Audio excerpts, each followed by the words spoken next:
गौतम बुद्ध भगवान का सब उस से लेकर तनहूकर बुद्ध सभी बुद्धों से मेरी अंजलि याचना है कि हमारी धम्म सभा के पूजनीय भिक्षु संघ दायक संचालक और वक्ता श्रोतागण सबका कल्याण हो, सबका मंगल हो, सब सुखी हो। मैंने पिछली बार बैकग्राउंड बताई थी कि मधुपिंडक सूत्र क्या है और इसकी कहाँ कहाँ इसके सेलिएंट पॉइंट बताए थे। और ये मध्यम निकाय का 18वां सूत्र है, आप पढ़ सकते हैं उसमें। इसमें इसका सारांश यह है कि हम ये जो प्रपंच है जिसमें संसार फंसा हुआ, जैसे प्रपंच कहते हैं हिंदी में और पाली में प्रपंच, संज्ञा, शंख, इस तरह का इसका है। तो प्रपंच उसे कहते हैं जिसमें हमारा माइंड एक ऐसे विचारों में खो जाता है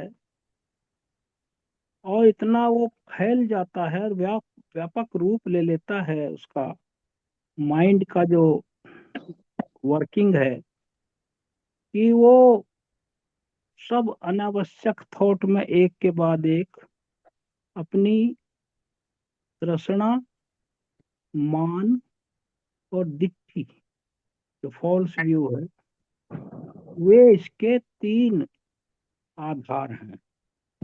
प्रपंच को जो गति देते हैं और प्रपंच में आदमी को फंसाने के लिए उसको ऐसा लगने लगता है कि जो भी मैं सोच रहा हूँ वो मेरे हित में है और मेरे लिए बेनिफिशियल है, तो उसमें वो उलझता ही चला जाता है। और ये ऐसे विचार हैं जो वास्तविकता में परिकल्पनाएं हैं, इनका कोई अस्तित्व नहीं है,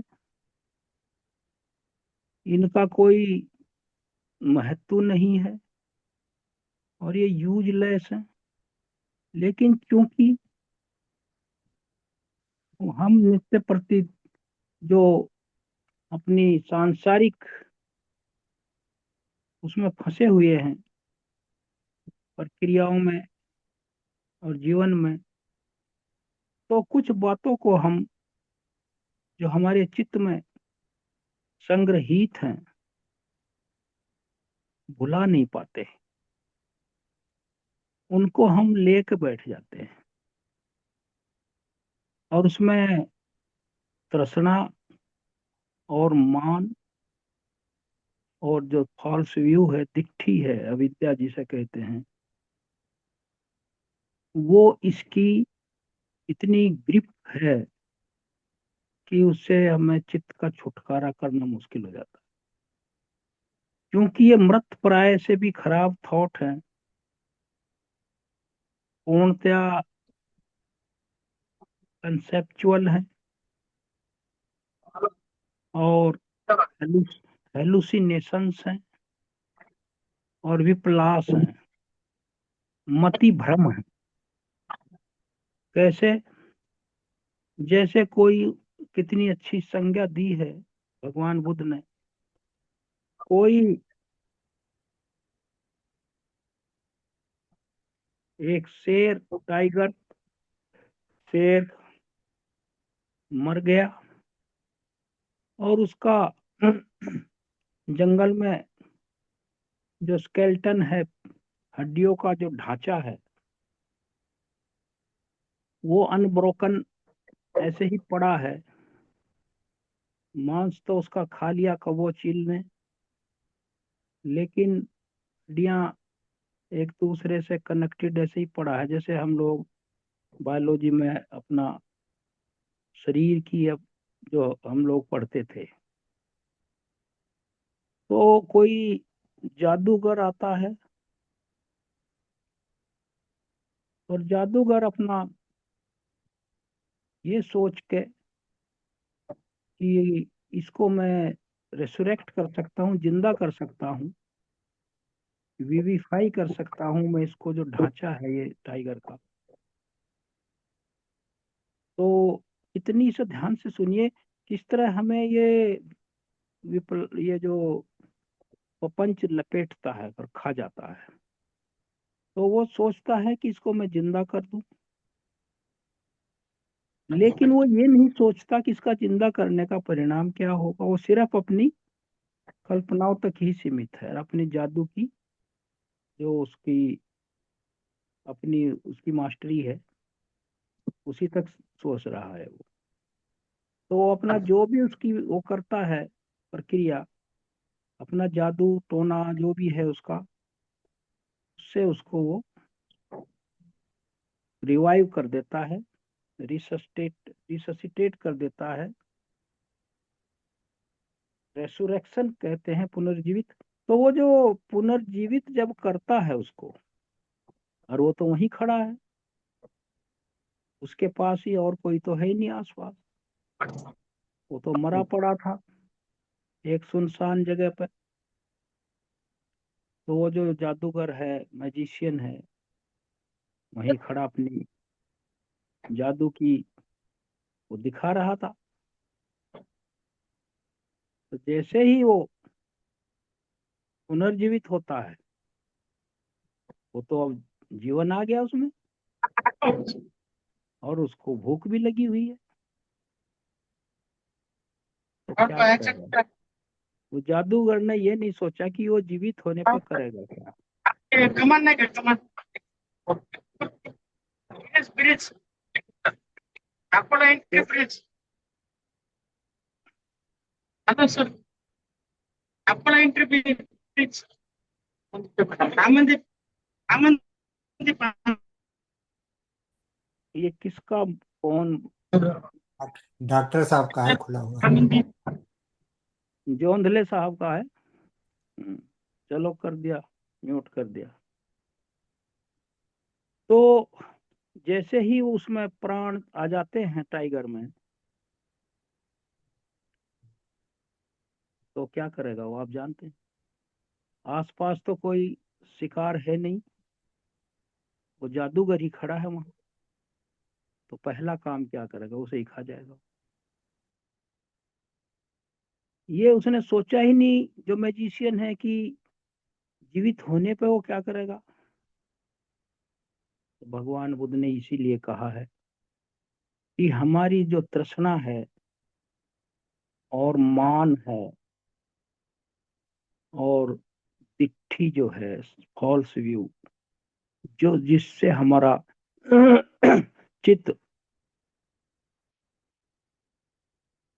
सदियों से, कब से ग्रस्त है और उसके प्रभाव में है, तो वो अपनी तृष्णाओं से वशीभूत होने के कारण, और अपना मान, अहंकार और फॉल्स व्यू के कारण उसमें फंस जाता है। तो अब आप देखिए, इसमें भगवान बुद्ध ने इस प्रपंच से बचने के लिए कितना एक सटीक बात कही है। एक बार तो मैं पहले भी ये बताया, भगवान बुद्ध बैठे थे पेड़ के नीचे। वो एकांतवासी ही रहते थे ज्यादातर। तो वहाँ मेडिटेटिव मूड में थे। तो एक आदमी जा रहा था, रास्ते से चलता है, उन्होंने देख लिया और वो भगवान बुद्ध बैठे हैं, चलो इसके साथ बैठा जाए, कुछ बात की जाए। तो उन्होंने कहा, जब उनके पास गया, उनको प्रणाम करके उसने कहा, मैंने सोचा आप अकेले बैठे हैं, मैं आपको देख के अकेला चला आया। तो भगवान बुद्ध का उत्तर सुनिए क्या था, कितना एक शिक्षाप्रद है कि मैं अकेला नहीं था। आपने मुझे आकर अकेला कर दिया। उस आदमी ने पूछा कि मैंने अकेला कर दिया, अब तो हम दो हो गए। उन्होंने कहा मैं धर्म के साथ था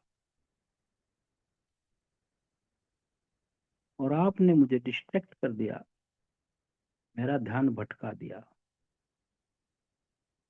और मैं एक धर्म के जो सोच रहा था, धर्म के बारे में अपना ध्यानस्थ था, आपने मुझे अनावश्यक बातें करके उससे विरत कर दिया। उस आदमी को इतना अजीब लगा कि ये तो बहुत ऊंची बात है, उसकी समझ से परे की बात थी ये। तो इसलिए भगवान बुद्ध ने कहा जब दो या तीन व्यक्ति हों तो वहां दो ही बात होनी चाहिए, या तो आर्य मौन या धम्म चर्चा। अब आर्य मौन कहा उन्होंने।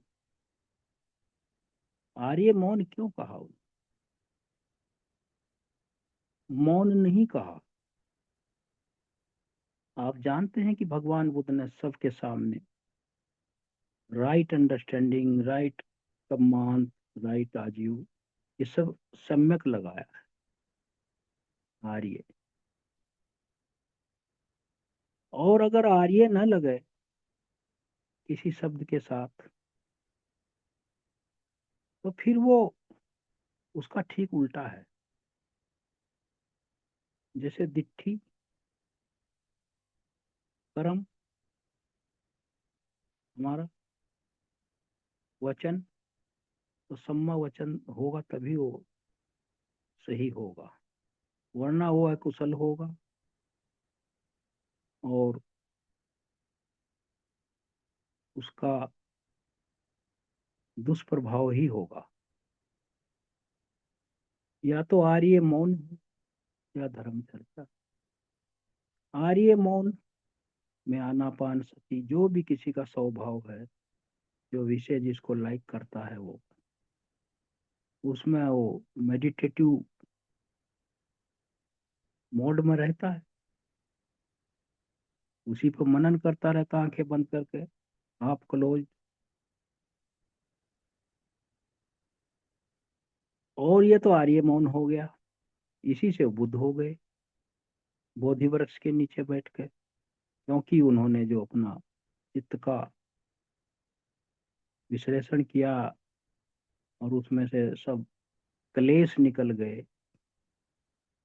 क्योंकि उसी समय जब वो बुद्ध हुए तो उनका क्लेश निर्वाण हो गया था उसी समय, स्कंध निर्वाण बाकी था। तो 45 साल धम्म देशना के बाद उसी नारा में हुआ। तो आर्य मौन था वो। और मौन एक रॉ, मतलब यह है, फिगर है, वर्ड है, जिसमें सारी ही नेगेटिविटी, कुशल अकुशल, पूरा का पूरा एक, जैसे कहते हैं ना, मिसलेनियस टाइप का है, को उसमें कोई शुद्धि नहीं है। जितनी भी लोक में षड्यंत्र, हत्या की योजनाएं, समाज में या दूसरे देशों के बीच में एक दूसरे पर हमला करने की स्ट्रेटजी जो बनती है,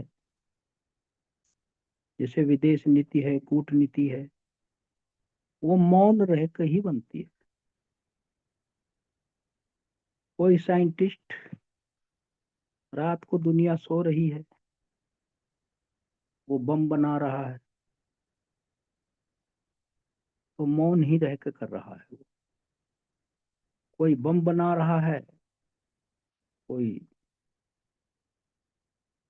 मेडिटेशन कर रहा है, कोई लोक कल्याण की बात कर रहा है, भवतु सब मंगलम, और कोई लोक का विनाश की तरफ तैयारी कर रहा है। तो और ये जो है ये प्रपंच ही है। आप अपने बारे में, हम अपने बारे में, मैं सोच रहा था कि आदमी जब चुपचाप बैठा रहता है, कोई भी, हम भी सब, इसे कल्पना करिए आप, चित्त किधर भागता है ज्यादा? या तो अतीत में भागेगा या भविष्य की योजना बनाएगा, और दोनों, अतीत बीत चुका है, भविष्य आया नहीं है, तो फायदा क्या है? वर्तमान मेरे हाथ में है, कितने सांस मेरे बचे हैं, इसमें मैं उसका सदुपयोग नहीं कर रहा अपने जीवन काल का। मेंटल प्योरिफिकेशन नहीं कर रहा मैं, धीरे धीरे अपनी पारमिताएं नहीं बढ़ा रहा मैं, धीरे धीरे अकुशल विचारों को छोड़ नहीं रहा हूं, उन्हीं में उलझा हुआ हूं। तो यही परपंच है। जो संसार 24 घंटे जिस तरह प्रतित्व समुत्पाद की प्रक्रिया से गुजर रहा है, एराइजिंग, स्टेइंग, डिजोल्विंग, उत्पाद, स्थिति, थोड़ी देर ठहरेगा, स्थिति पाली में है, और फिर भंग। तो ये 3 स्थिति से हम गुजर रहे हैं हर वक्त। उत्पन्न हो रहे हैं हमारे शरीर में कितने भी, हमारा मेटाबॉलिज्म है, सेल्स हैं, उत्तक है, वो उत्पन्न हो रहे हैं, थोड़ी देर ठहर रहे हैं, फिर वो भंग हो रहे हैं और नए से रिप्लेस हो रहे हैं। इसी तरह हमारे शरीर में, हमारे माइंड में जो है, विपलास, मति भ्रम के कारण, तृष्णा के कारण, मान के कारण, और पंच की प्रक्रिया चल रही है। और इसमें जो मान है, भगवान बुद्ध ने क्या कहा? ये लोक अंधा है। भगवान बुद्ध ने क्यों कहा ये लोक अंधा है? क्योंकि ये चक्षुओं से देखता है, प्रज्ञा चक्षु से नहीं देखता। मेंटल आई, ये जो है प्रज्ञा चक्षुओं से नहीं देखता। अगर प्रज्ञा चक्षु से देखेगा तो अकुशल नहीं करेगा। ये लोक बहरा है, जो सुनते हैं उसमें जो अकुशल है उसमें आनंदित होगा, और अच्छी बातों को सुनने का मन नहीं करेगा उसको। अंधा है, बहरा है ये लोग, क्योंकि प्रज्ञा चक्षु, मेंटल आई, जब तक हमारे चक्षु चित्त से कनेक्टेड होकर ही पूरा काम करते हैं, in the correlation with the mind. और अगर माइंड हमारा कुशल है, तभी हम ठीक रूप देख पाएंगे उसका, उसका रियल सेंस में क्या है, उसकी रियलिटी क्या है। जो आज सुंदर है, कल का वो कुरूप होने वाला है, क्योंकि ओल्ड एज, बुढ़ापा, जरा मरण से आच्छादित हो जाएगा वो। और जो प्रज्ञा चक्षु से नहीं देखता, वो अपने पर अहंकार करता है, मान करता है अपने शरीर पर, अपने गुण, श्री प्रज्ञा, धन और रूप अहंकार करता है। ये प्रपंच है। और ये इसी तरह, जिस तरह टाइगर ने जिंदा होकर उस आदमी को खा लिया, आदमी बैठा बैठा, अगर कोई हमारा बाहरी शत्रु भी ना हो, तो अपने रिश्तेदारों में अपना मान देखने लगता है। बच्चे मेरा ख्याल नहीं रखते, मैंने बच्चों को क्या क्या किया, क्योंकि उसकी तृष्णाएं हैं उनसे, अपेक्षाएं हैं उनसे, और मान है, मैं बड़ा हूं, मैं फादर हूं, और विद्या तो है ही। तो वो बच्चों के बारे में, अपने परिवार के बारे में ही सोच रही है, नहीं कि वो अपने एनिमी या कोई जो एडवर्सरीज हैं बाहर के, उन्हीं के बारे में सोचता है। ऐसा नहीं है। ज्यादातर तो हम 90% तो अपने फैमिली के ही बारे में परेशान हैं। टाइम पर खाना नहीं दे रहे मुझे, आपस में बातें कर रहे हैं, पड़ा पड़ा बैठा बैठा आदमी अपने रूम में जहां भी वो रहता है, वो हंस रहे हैं अंदर रूम में, बच्चे हंस रहे हैं, बहू हंस रही है, वो बैठा बैठा गुस्सा कर रहा है, मेरा कोई ध्यान नहीं है। ये मान है। वहां मैंने फिर अतीत में चला जाएगा, मैंने किस तरह पाला इनको, किस तरह इनका ध्यान रखा मैंने, फिर उसको वो अपने आप को उसमें अपने बुले बुने हुए जाल में फंस जाता है। वो बैठे बैठे को फिर क्रोध आने लगता है, फिर तंग आकर फिर आवाज देता है, गाली देता है। तो ये परपंच है, यही परपंच है, क्योंकि उससे कोई फायदा नहीं है। बच्चों को आपने पढ़ाया और सब कुछ किया, फिर वो जोड़ता है अपने फ्यूचर से भी, मेरा आगे क्या होगा अगर ये आज ये हाल है इनका, फ्यूचर आया भी नहीं, ये तो मुझे भूखा ही मार देंगे। तो कहने का मतलब ये है, जो मेंटल प्रोलिफरेशन है, ये स्पेकुलेटिव प्रोलिफरेशन है, ये जो उसकी मति भ्रम कहिए, उसकी कल्पनाएं अतीत के बारे में, वर्तमान के बारे में, भविष्य के बारे में, अपनी तृष्णा, मान और दिट्ठी की दृष्टिगत प्रपंच में फंस जाता है। भगवान बुद्ध ने कहा फिर क्या होता है, जैसे शिकारी खुद शिकार हो जाता है, बैठा बैठा उसका बीपी हाई हो जाएगा, उसके अंदर नेगेटिविटी इतनी भर जाएगी, इमोशनल हो जाएगा, और जो ज्यादा ही अपने को इन्वॉल्व कर लेगा वो रोने लग जाता। तो इस तरह हंटर बिकम द हंट, शिकारी शिकार हो जाता है। और उन्होंने इसी तरह कहा, विक्टर बिकम्स द विक्टिम, जो विजेता है वो पराजित हो जाता है। इतनी पावर है हमारे अनावश्यक इस प्रपंच के, जो कंसेप्चुअल प्रोलिफरेशन है, जो हमारे पूरे शरीर को, माइंड को आच्छादित कर लेता है। तो 24 घंटे the world is in the प्रपंच। जिस तरह 24 घंटे प्रतित्य समुत्पाद की प्रक्रिया में आदमी चल रहा है, एक स्टेप से दूसरे स्टेप की तरफ, इसी तरह प्रपंच में फंसा हुआ है। ये इसको सोचा जाए अगर, और ये इतना आसानी से आता है, धीरे से कैप्चर करता है। अब इसमें क्या है, तृष्णा तो है ही, आप जानते हैं 108 प्रकार की तृष्णा है, इसके 108 प्रकार से हमें घेरती है।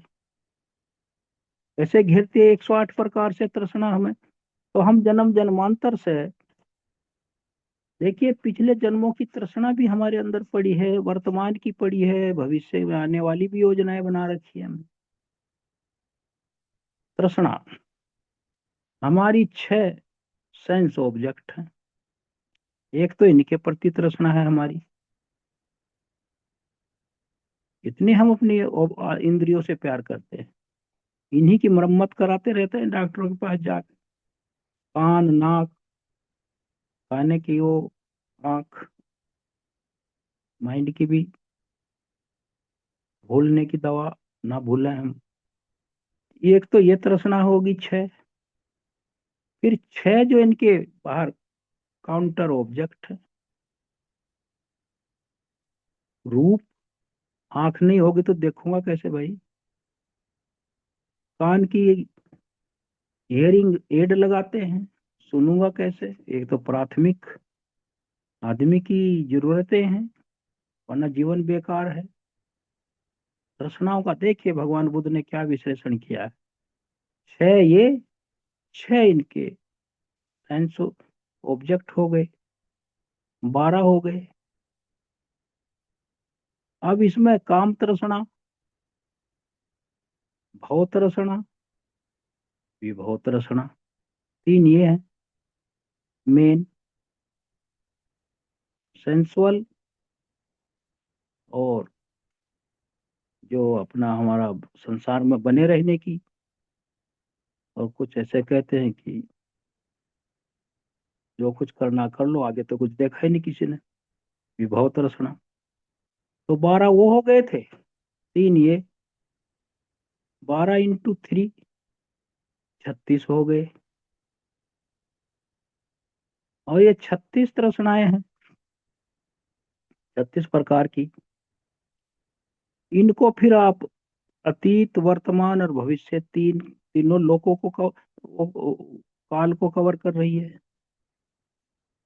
हम उनमें भी फैले पड़े। तो 36 × 3 108 हो गई है। तो किस तरह हम जकड़े हुए हैं तृष्णाओं से, इसलिए प्रपंच में फंसे रहते हैं। हम तो हिल ही नहीं सकते। जैसे वो जादूगर किसी आदमी को दिखाता है कि इसमें बक्से में बंद कर देता है, फिर उसके जो छेद है उसमें से छुरियां घुसेड़ता है उसमें, फिर भी वो कहता है जिंदा है, चारों तरफ घुसेड़ देता है 50-60 छुरियां। फिर उसको खोलता है, वो आदमी निकल जाता है उसमें से, उसको वो पियर्स नहीं करती।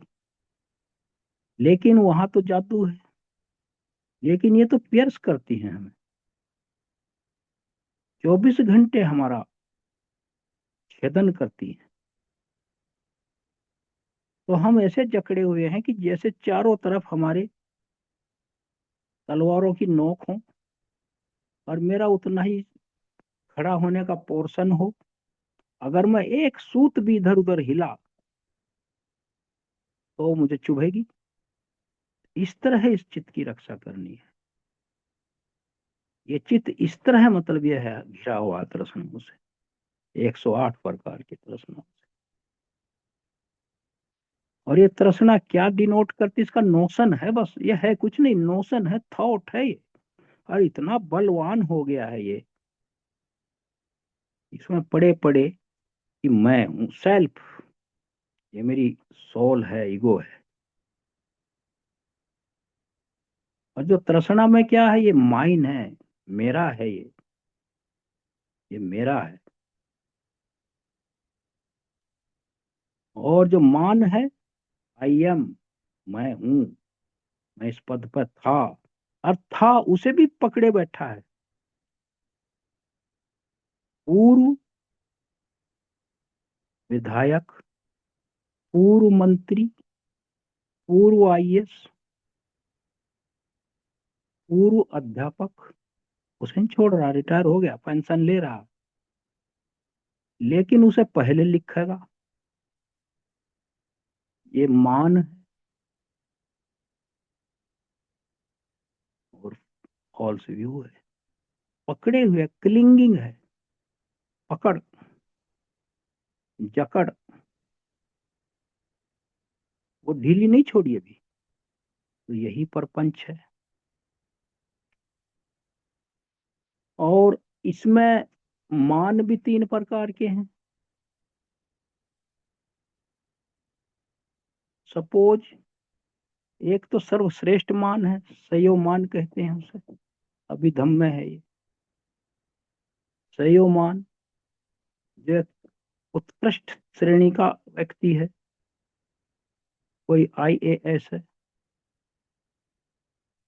उसके नीचे पीसीएस है, प्रोविंशियल सिविल सर्विस है, फिर उसके नीचे प्रोविंशियल सबॉर्डिनेट सर्विसेज है, एक आईएएस है, 24 साल में आईएएस हो गया, डीएम हो गया।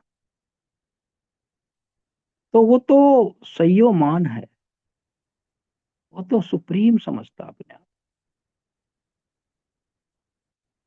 ना तो प्रज्ञा में, ना गुण में, ना श्री में, ना मेरे, सब कुछ है मेरे अंदर। तो सयो मान कहा है इसको, आई एम सुप्रीम। उसके नीचे फिर पीसीएस आ गया, प्रोविंशियल सिविल सर्विस का जो प्रादेशिक सेवा है, वो तो ऑल इंडिया है। उदाहरण दे रहा हूँ, वो क्या सोचता है, मैं भी तो राज्य का प्रशासनिक अधिकारी हूँ। सदिश मान है दूसरे नंबर पे, वो तो संयोग मान है जो सर्वश्रेष्ठ है, गुण श्री प्रज्ञा धन रूप में। पीसीएस वाला सोचता है मैं भी प्रादेशिक सेवा का, मैंने भी लोक सेवा आयोग से इम्तिहान पास किया है। उसके सामने तो नहीं कुछ कहेगा वो, जब वो डांटता है उसको, बाहर निकल के कहेगा मैं क्या कम हूं, एक दिन मैं भी प्रमोट होकर आईएएस बन जाऊंगा। वो अपने को उसके इक्वेट करता है अपने आप, हालांकि वो उसके बराबर नहीं है, लेकिन चूंकि मान है उसके अंदर भी, वो भी झुकने को तैयार नहीं है। मैं कौन सा कोई कम हूं, मैंने भी तो एक आयोग का, इसने यूपीएससी का पास किया है, मैंने प्रदेश की जो सिविल सर्विस है उसका पास किया है। तो फिर प्रमोशन हो गया, मैं भी आईएएस बनूंगा सूनर और लेटर। तो वो भी अपनी जगह पड़ा हुआ है। फिर तीसरी श्रेणी पर एक जैसे होते हैं जो सबॉर्डिनेट सेवा के हैं, कोई क्लर्क है, कोई लेखपाल है, और जितने भी नीचे ऑफिशियल्स हैं, वो क्या सोचते हैं, होगा आईएएस या पीसीएस, वो दोनों को किनारे करता है। हम कौन सा कम है, हम भी तो मेहनत करते हैं। वो भी अपने हीन मान, उसे हीन मान कहते, पता है उसे कि मेरा इनके बराबर में कोई स्टैंडिंग नहीं है, लेकिन वो भी कम नहीं है। तो ये बातें हैं। तो मान में इस तरह फंसा हुआ है लोग। रिक्शा चालक है, सब्जी बेचने वाला है, वो भी भिड़ जाता है। आप बड़े होंगे, अपने घर के होंगे, मेरा क्या लेना देना आपकी पोस्ट से, पद से, आप गाड़ी खड़ी, मेरे लिए क्या यूज है इसका। 2 मिनट में उसको वो कर देगा वो, ले जाइए हटाइए इसको, क्या लिए घूम रहा। तो उसमें भी हीन मान है।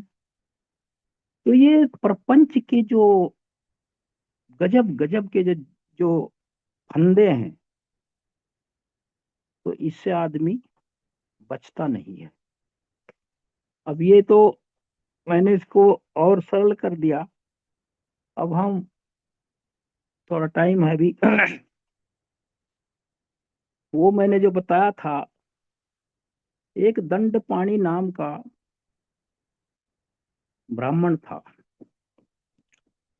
वो भगवान बुद्ध से चिढ़े रहते थे कुछ लोग, जो उनके समझते थे कि ये इतनी इसकी प्रसिद्धि क्यों है, इनको इतना अच्छा खाना मिलता है, दान मिलता है। तो गुस्से में आया, कपिलवस्तु में जब आए हुए थे, वहीं की बात है ये, भगवान बुद्ध निगरोध उसमें ठहरे थे पार्क में।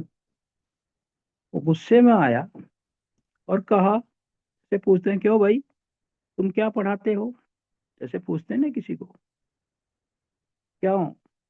भगवान बुद्ध से कहा, आपका क्या मत है, क्या प्रोक्लेम करते हैं आप, क्या सिखाते हैं आप? गुस्से में कहा। भगवान बुद्ध ने उसका चित्र रीड किया, कहा ये तो लड़ने मरने को फिर ही रहा है। लेकिन उसे उन्होंने बिना किसी कंट्रोवर्सी में ड्रैग किए बिना और आगे झगड़ा भी ना बढ़े, उसे उलझन में डालने के लिए, ताकि वो अपने में उलझ जाए, क्योंकि वो समझा तो नहीं सकते थे कि उनका क्या मत है, और ना वो समझने आया था, वो तो नीचा दिखाने आया था, वो तो प्रपंच में फंसा हुआ था। तो उसने कहा, क्या घोषणा करते फिरते रहते हैं, क्या प्रोक्लेम करते हैं, बताइए क्या है आपका? तो उन्होंने कहा, his own refusal to be dragged into type on conflict. भगवान बुद्ध ने जानबूझकर उसे इंस्टिगेट करने के लिए क्या कहा, फ्रेंड, मित्र, आयुष, मैं जो कहता हूं और जो मेरी शिक्षाएं हैं वो ये है, जहां कोई किसी से झगड़ा नहीं करता, किसी के साथ इस लोक में, यहाँ इस लोक में जो मैं शिक्षा देता हूँ, ये देता हूँ कि यहाँ कोई इस लोक में किसी व्यक्ति के साथ और किसी देवता के साथ, मार के साथ या ब्रह्मा के साथ, और साधु संतों के साथ, और विद्वान ब्राह्मणों के साथ, राजकुमारों के साथ, और आम पब्लिक के साथ वो झगड़ा नहीं करता, विवाद में नहीं पड़ता, जो मैं शिक्षा देता हूँ। मेरी ये टीचिंग है, और वो उसके अंदर कोई परसेप्शन नहीं है, कोई इस तरह का विचार वितर्क नहीं है झगड़े का, जो उसका आधार बनता हो, अंडरलाई करता हो। और वो आदमी मैं जो शिक्षा देता हूँ वो डिटेच रहता है सेंसुअल प्लेजर से, वो काम वासनाओं से विरक्त रहता है मेरी शिक्षाओं के आधार पर, बिना किसी उलझन के और बिना किसी चिंता के, और सब सारी तृष्णाओं से मुक्त रहता है वो। मैं ये शिक्षा देता हूँ, बस इतना कहा उन्होंने। अब ये इतनी शॉर्ट बात कही उन्होंने, सारांश कह दिया उन्होंने अपनी उसका, कि मेरी शिक्षाओं से चीजें खत्म हो जाती हैं, और जो समझ में आ जाती है जिसकी, वो झगड़ा नहीं करता, ना पब्लिक से करेगा, ना देवताओं को गाली देगा, ना विद्वानों को गाली देगा, ना झगड़ों में पड़ेगा, काम वासनाओं में नहीं पड़ेगा, मान उसके अंदर से खत्म हो जाएगा और तृष्णा रहित हो जाएगा। अब ये बातें तो बहुत मुश्किल है, इतना टाइम लगता है इन बातों को खत्म करने में। और ये कह के उन्होंने, वो तो चला गया, उसने अपना गुस्से में और मुंह सिकोड़ा, कि समझ में उसके कुछ आया नहीं, तो दंड पानी जो है चला गया, उसकी तो कुछ समझ में आना ही नहीं था। उसके बाद कुछ भिक्षु सुन रहे थे ये बात, ये मधुपिंडक सूत्र में है, तो भिक्षु सुन रहे थे, तो दंड पानी की तो इनकॉम्प्रिहेंसिबल था, उसकी समझ से बाहर था, वो अपनी भौवें ऊपर चढ़ा के गुस्से में चला गया। इस शाम को भगवान बुद्ध ने ये बात सभी भिक्षुओं को, जब शाम को बैठते थे, हम मतलब यह देशना करते थे, ये घटना बताई कि दंड पानी आया था, और इस तरह मुझे उसने पूछा कि क्या आप कहते हैं, क्या सिखाते हैं, तो उन्होंने वही बता दिया। तो उन्होंने फिर कहा, फिर भिक्षु ने कहा, भगवान आपने क्या कहा, मैं बता दीजिए। फिर भगवान बुद्ध का उत्तर ये है, भिक्षुज as to source through which perception and notion tinged by mental proliferation besets a person। भिक्षुओं, जो स्रोत है हमारा परसेप्शन, वितर्क और विचार, वहां से जो उत्पन्न होता है, जो हमारे परसेप्शन, जो संज्ञा है, हम कुछ भी सोचते हैं, जो उत्पन्न होती है, वो टिंज्ड है मेंटल प्रोफेशन से। टिंज्ड माने एक उसकी छवि आ जाना, रंग आ जाना, उससे आच्छादित है वो, कलर्ड है वो, जो हमारे कल्पना से, वो कल्पनाओं से टिंज्ड है। मेंटल प्रोलिफरेशन, जो दिमाग में फिर घूम जाता, फैल जाता। प्रोलिफरेट माने फैल जाना, विस्तार हो जाना, पूरे चित्त में वो फैल जाता है। बिसेट से पर्सन, उस पर आक्रमण करता है एक व्यक्ति पे, वो जो विचार है, परसेप्शन है। If nothing is found there to delight in, अगर वहां उसे कुछ भी आनंदित होने का कुछ नहीं मिलता, उसके बाद जो फैलता तो है, welcome and hold to this end of the, अगर वो उसमें ना तो आनंदित होता है, ना क्रोधित होता है, ना उसमें कोई मान उठता है, this is the end of underlying tendencies, तब ये जो उसका आधारभूत उसकी प्रवृत्तियां हैं सोचने की, और जो मेंटल प्रोलिफरेशन है, स्पेकुलेटिव प्रोलिफरेशन है, जो परिकल्पनात्मक सोच विचार है उसका, वो जो आधार होती हैं, अंडरलाइंग माने उसकी जो आधारभूत जो प्रवृत्तियां हैं, टू लस्ट, जो काम वासनाओं की तरफ खींचती हैं, एवर्जन, और किसी की तरफ नफरत, क्रोध, व्यूज, दिट्ठी, मतलब ये वही डाउट, और ये जो मतलब ये है, जो उसका विचिकित्सा है, कंसीट है, मान है, और बहुत रसना है, और अविद्या है। This is the end of the reliance on, और किसी को हत्या लड़ने का, उसका भी झगड़ा करने का, ब्रॉल करने का, डिस्प्यूट करने का, किसी से मन मुटाव रखने का, मैलिस, द्वेष भावना रखने का, कि वो हमेशा के लिए समाप्त हो जाती हैं उसके, विदाउट रिमाइंडर, उसमें कुछ बचता नहीं है फिर। जो मेरी बात को समझता है उसके अंदर ये सारे प्रपंच खत्म हो जाते। तो ये भिक्षुओं को उत्तर दे दिया। अब इतना ये भी शॉर्ट में था, ये भी शॉर्ट में था, उन्होंने इतना कह दिया। अब जो हमारे पीछे मूल प्रवृत्तियां हैं, वो जो मतलब ये है आधारभूत जो है, जो हमारे पड़ा लस्ट है, मतलब ये है काम वासना है, और मतलब ये है एवर्जन है, द्वेष है, व्यूज है, मिथ्या दृष्टि है, डाउट है, विचिकित्सा, कंसेट है, कंसीट है, मान है, और बहुत रसना है, इग्नोरेंस है, विद्या है, और किसी पे मतलब यह हमला करना लाठी डंडे से, हथियार से, झगड़ा करना, ब्रॉल, ऐसे ही उत्पात मचाना है, डिस्प्यूट करना है, रिक्रिमिनेशन है, भेदभाव करना है, मैलिस है, द्वेष भावना रखनी है, एंड फॉल्स स्पीच है, मिथ्या वचन है, तो वो अनहोलसम स्टेट है, वो सब रुक जाती है। तो ये कह के भगवान बुद्ध ने और अपनी कुटिया में चले गए। भिक्षुओं को ये भी मौका नहीं मिला पूछने का, इस भगवान इसे स्पष्ट कर गया, हमारी समझ में नहीं आया। ये बहुत हमारे लिए उत, मतलब यह है क्लिष्ट है, एसोटेरिक है, आप इसे क्लियर कर दे। जैसे टीचर से क्लास में पूछा करते थे हम, या बच्चे पूछते, और टीचर बाहर ही चला जाए लेक्चर खत्म करके, तो किससे पूछे, वही बात यहाँ हुई। Having said this, before the monks even have some time, अगर भगवान कुछ भिक्षु समय ही ढूंढ पाते तो एक्सप्लेनेशन के लिए, द लॉर्ड राइजिज, भगवान बुद्ध अपनी सीट से उठे और एंटर्स हिज ड्वेलिंग, और अपनी गंधकुटी में चले गए, और वहां जाकर भगवान बुद्ध आराम करने लगे। तो इसके बाद भिक्षु आपस में कहने लगे अब क्या करें, ये तो यहीं का किस्सा है कपिल वस्तु का। तो कहने लगे क्या किया जाए, भगवान बुद्ध को हम डिस्टर्ब नहीं कर सकते, आनंद भी नहीं जा कह सकते, जो उनका परमानेंट उपस्थायक था, लेकिन उन्होंने भी, वो भी उसका भी समय था उनको से बात करने का। फिर एक आदमी ने कहा, कुछ भिक्षुओं ने, कि महाकाचैन जो अरहत हैं, वो भी आए हुए हैं यहाँ आजकल हमारे कपिल वस्तु में, और वो भी अपने उसमें ठहरे हैं कुटिया में, चलो उनसे पूछते हैं।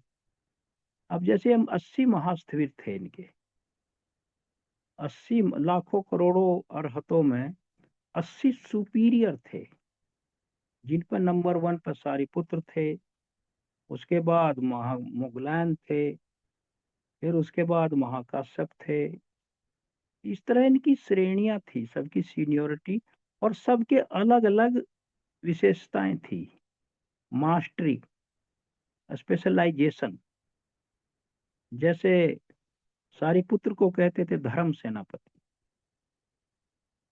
Master of the wisdom, generalissimo, तब यह सेनापति धर्म का।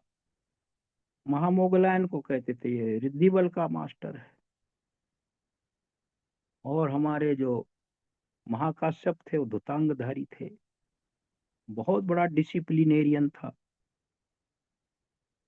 और आनंद थे, उनकी जबरदस्त याददाश्त, और वो धर्म खजांची कहते थे उन, ट्रेजरर ऑफ द धम्मा।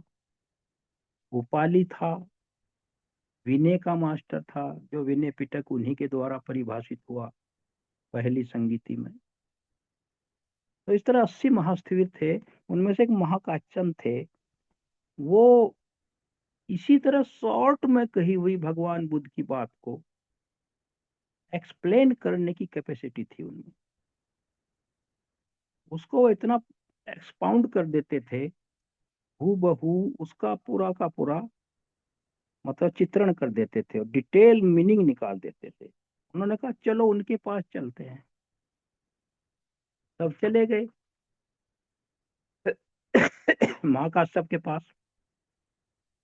जब वो महाकाश्यप के पास पहुंचे और अपनी उन्होंने ये रिक्वेस्ट करी उनसे, अपना जो प्रार्थना करी कि हमें यह समझाए, पहले तो उन्होंने उनको मतलब ये है धमकाया। धमकाने का मतलब एक इस उपहास किया, चाइल्ड कहा, स्कॉल्ड मतलब यह है डांटा। क्या क्या कह कर डांटा कि बुद्ध भगवान की कही हुई बात को उनसे न पूछ के, to coming him for rather than asking the Buddha to clarify it. आप उनसे ना स्पष्ट करा के, जब उन्होंने ही कहा है, ये उन्हीं का कथन है, मेरे पास क्यों चले आए? वो तो अवेलेबल है।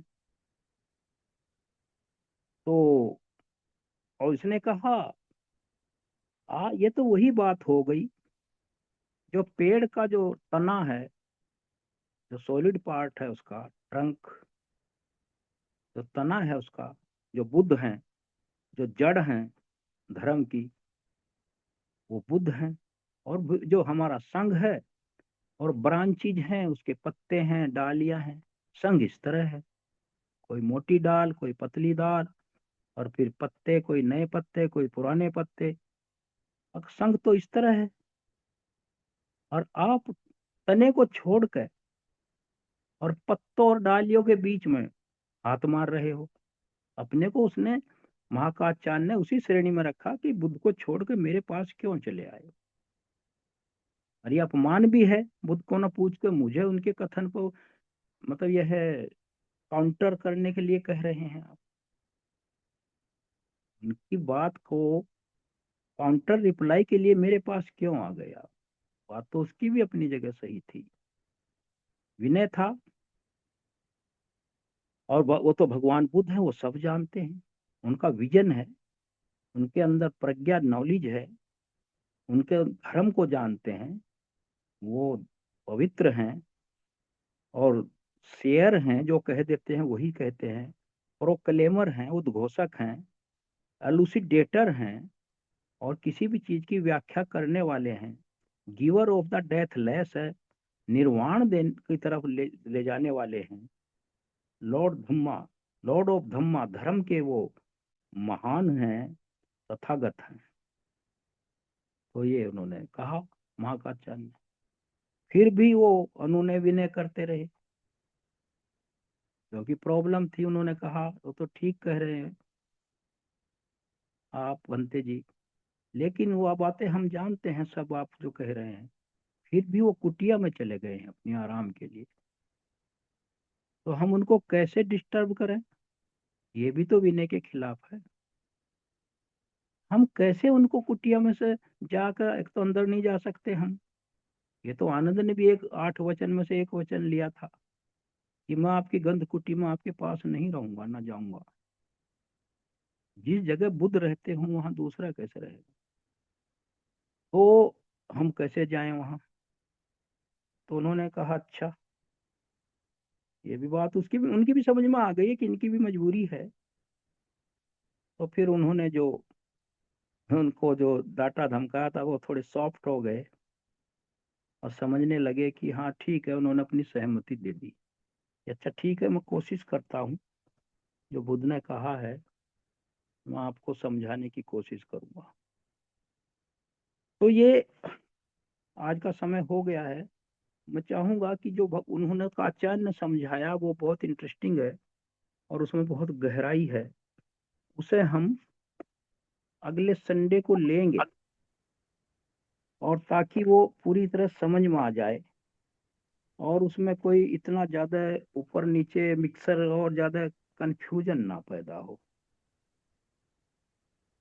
तो इसलिए इन्हीं शब्दों के साथ मैं सभी को, मेरी तरफ से साधुवाद है। आपने ध्यान से सुना और मैंने भी अपने आराम से जो मेरी समझ में आया बताया आपको। लेकिन परपंच से बचना पड़ेगा। परपंच में हम 24 घंटे फंसे हैं, इसको ध्यान दीजिए आप लोग। जब भी ध्यान आपका अतीत की तरफ जाए और किसी किसी ने, उसने मुझे ऐसा कहा था, उसकी तरफ जाए, या भविष्य में मैं भी इसको ठीक करूंगा जब भी मौका मिलेगा उसकी तरफ जाए, तो आप उसी समय थोड़ा सा प्रेजेंस ऑफ माइंड से ये सोचिए कि ये तो परपंच में फंस रहा हूं। तब आप वहां से निकलेंगे धीरे धीरे। प्रैक्टिस करनी पड़ेगी हम लोगों को। मैं भी कर रहा हूँ। सरल माइंड पर कंट्रोल करना, प्रेजेंस ऑफ माइंड फुल रहना, ये यही इसका एक इलाज ही है। ये कंट्रोलिंग ऑफ द माइंड, ये चीज है। तो इन्हीं शब्दों के साथ मैं सबको साधुवाद देता हूँ और सबकी लंबे और सुखी जीवन की सभी